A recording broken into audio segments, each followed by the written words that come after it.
में आप सभी का बहुत बहुत स्वागत है। और जितनी भारी संख्या में आप लोग यहाँ उपस्थित हुए हो तो उसके लिए बहुत बहुत धन्यवाद भैया। आपको अधिक से अधिक पेरेंट्स को विद्यालय में आना बहुत जरूरी है।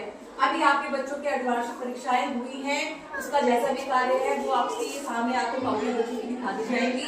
ठीक है, आप लोग सब नंबर देखेंगे। साथ ही हमारे यहाँ पे अलग अलग तरह की जो गतिविधियां चल रही हैं उससे हम आपको बार बार अवगत कराते हैं कि इस विद्यालय में क्या चल रहा है। तो हमारा जो सक्रिय मंच है सबसे ज्यादा वो है मीना मंच, जिसके बारे में आप सबको पता है। हमारे मीना मंच के जो काम है वो नियमित रूप से आते हैं और वो बच्चों को कराए जाते हैं और उसमें बच्चों के साथ साथ आपकी सहभागिता भी बहुत जरूरी होती है। इसका एक फॉर्म आता है, वो फॉर्म हमें भर के भेजना पड़ता है कि कितने लोगों के साथ हमने इस बात को साझा किया, हमारे बच्चों ने जो काम किया वो काम आप तक पहुंचाया या नहीं पहुंचाया, उसका क्या प्रभाव हुआ। ये सारी बातें होती है तो आपको इस बात का पता होना चाहिए। ठीक है ना। तो इस बार दिसंबर माह की हमारी कार्यशाला है मीना मंच की, उसके जो टॉपिक है वो ये है। पहला है, क्या बेटियां घर में भी सुरक्षित हैं। एक बहुत बड़ा, बहुत ही विचारणीय एक प्रश्न है, क्या बेटियां घर में भी सुरक्षित हैं। ठीक है, समझ गए होंगे सब कितने बहुत ज्यादा बड़ी गहराई इस बात में है।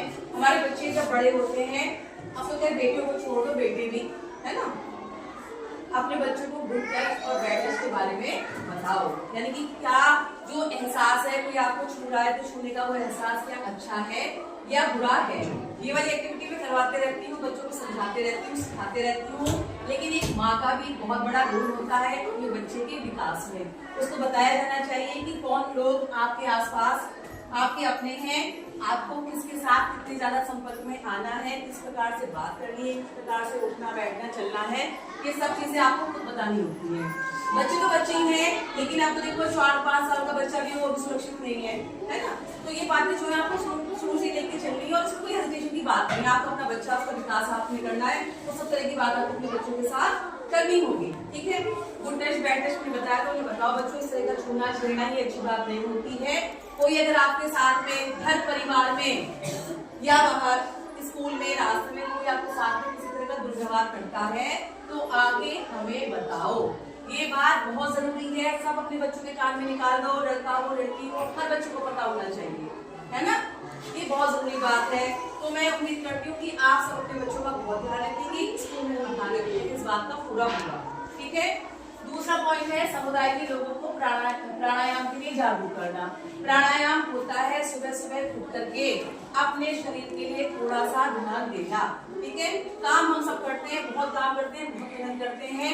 काम करने का नतीजा ये होता है कि हमें होती है थकान, है ना। काम करने का तो रिजल्ट लास्ट में होता है कि हम थक जाते हैं, होता है नहीं होता। प्राणायाम का मतलब ये है कि सुबह उठ करके एक्सरसाइज करना, इस तरह से करना जो हमारे शरीर का सारी जो हमारी मांसपेशियां हैं वो सारी की सारी क्या हो जाए, एक्टिव हो जाए और हम इस तरह से अपने काम को करें कि हमारा शरीर जो है वो चुस्त और दुरुस्त हो जाएगा।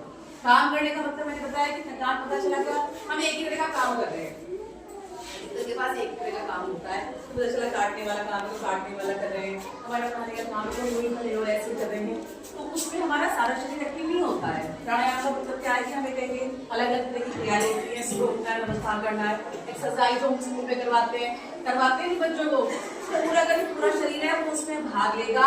आपके अंदर का जितने भी सिस्टम है वो सारे के सारे एक्टिव हो जाएंगे, उससे क्या होगा, आपका शरीर स्वस्थ होगा। तो सभी महिलाओं को भी खासकर अपने लिए ध्यान देना चाहिए। ठीक है। अगला जो पॉइंट है वो है सही पोषण, नींद और खेलकूद का चर्चा। सही पोषण, बढ़ते हुए बच्चे हैं, बच्चों को खाना, संतुलित आहार बहुत जरूरी है। अपने बच्चों के खान पान पे ध्यान दो। स्कूल में बच्चों को खाना मिलता है, बहुत अच्छा खाना। मैडम तो देखो बहुत ही वो करती हैं, खाने के लिए जो भी स्कूल की चीज दिया जाता है, चाहे फल हो चाहे खाना हो, बहुत ही उत्तम गुणवत्ता के साथ हमारे स्कूल में मिल रहा है। इस बात का मैडम पूरा ध्यान रखती है। लेकिन जब आपका बच्चा स्कूल में आ रहा है, 8 बजे आएगा या 9 बजे आएगा, बच्चों को खाना खिला के भेजो। आने से मतलब नाश्ता करा के भेजो, वरना बच्चे क्या होते हैं, कमजोरी महसूस करते हैं और 12 बजे जब इंटरवल होता है ना, ऐसे भागते हैं बेचारे कि क्यों नहीं, मतलब खा के नहीं आए तो भूख तो भूखी होती है, बड़ों को भी लग जाती है तो भूख तो भूखी होती है ना। अपने बच्चों को जो नाश्ता है वो अपना एक हेल्दी नाश्ता करा के भेजो, रोटी सब्जी पराठा कुछ भी जो भी मैं तुम बनाती हूँ वो सब बना करके खिला करके भेजो। उसके साथ साथ ही बच्चों की खेल कूद पे ध्यान, पढ़ाई तो है ही, पढ़ाई के साथ साथ खेल कूद। स्कूल में होता है 30 मिनट का हमारा ब्रेक होता है, थोड़े बच्चे खाना खाते हैं, फिर खेल लेते हैं। शाम को बच्चे अपने घर चले गए, हम लोग की पढ़ाई करी, पढ़ाई के बाद हमें क्या करना है, थोड़ी देर खेलना भी जरूरी है, शरीर के विकास के लिए बहुत जरूरी है। उसके बाद में फिर क्या करना है, खाना वाना खिलाने के बाद अपने बच्चों को पढ़ाने, रोज पढ़ने के लिए रोज बैठाना है, रोज बैठाना है अपने बच्चों को। खुद ये मत कहो कि हमें पढ़ना नहीं आता, लेकिन देखना तो आता है कि मेरा बच्चा बैठ कर पढ़ रहा है या नहीं पढ़ रहा है।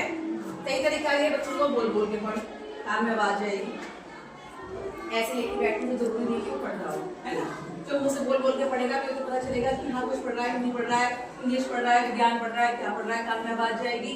तो अपने बच्चों को नियमित रूप से अब इसे आगे डाल दोगी बचपन में तो पढ़ेगा, वरना चाहे तुम लिख के ले लो, तुम जितने डंडे बजा लो, नहीं पढ़ रहेगा, ठीक है।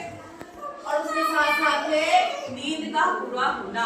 अपने बच्चों पे सोने पे भी ध्यान दो कि वो एक अच्छी नींद ले, पूरी नींद ले, बहुत जरूरी है। जो हमारे शरीर की जितनी भी क्रियाएं हैं ना, खाना पीना, सोना, खेल कूद, प्राणायाम, पढ़ाई लिखाई, वो सब चीज जरूरी है। तो पर्याप्त समय के साथ सारी जितनी भी क्रियाएं वो सब बच्चों को करवानी है, ठीक है। अपना भी ध्यान दो, जो भी स्कूल में काम हो रहा है वो करो, बच्चों से पूछो समय पे क्या हो रहा है, हमारे स्कूल के बच्चे जितनी मेहनत कर रहे हैं उसके हिसाब से हमारे बच्चे आगे बढ़ रहे हैं। अच्छी बात है, हमारे विद्यालय का बहुत नाम होता है। हमारे विद्यालय का जो ग्रुप है पोस्ट हम डालते रहते हैं समय समय पे, जो भी स्कूल में एक्टिविटी होती है वो भी, या कहीं जाते हैं हमारे बच्चे वो भी। तो एक अच्छा रिजल्ट के लिए हम सबको मिलकर के प्रयास करना पड़ेगा, हम सबको मिलकर के चलना पड़ेगा, टीचर को, पेरेंट्स को और साथ में बच्चे को। बच्चा अकेला कुछ नहीं कर सकता, हम अकेले कुछ नहीं कर सकते, आप अकेले कुछ नहीं कर सकते। इस मीटिंग का उद्देश्य ये है कि जब हम एक साथ मिलकर के चलेंगे तभी हमारा उद्देश्य